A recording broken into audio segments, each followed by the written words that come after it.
সড়ক দুর্ঘটনায় চিরনিদ্রায় ঘুমিয়ে গেছে ড্রাইভারটা।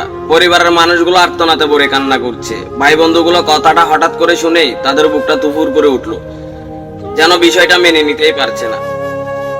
বাধ্য হয়ে বিষয়টা মেনে নিয়ে সবাই মিলে অতি যত্নে আদর সহকারে তাকে পৌঁছে দিল তার নিজ বাড়িতে, যেখান থেকে সে আর কখনো আসতে পারবে না ফিরে।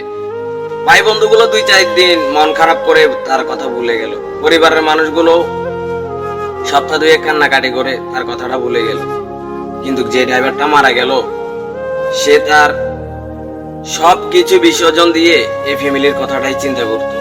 আর ফ্যামিলির মানুষগুলো তাকে একটা টাকার মেশিন হিসেবেই জানতো। হ্যাঁ রে ভাই, আফসোস তো শুধু এই একটাই, আমরা ড্রাইভাররা যদি সড়ক দুর্ঘটনায় মারা যাই, আমাদের আপন মানুষগুলো আমাদের ক্ষত বিক্ষত দেহটা ছুঁয়ে দিতে অনেকটাই ভয় পায়। আর তো থাক ভাই বন্ধুগুলো।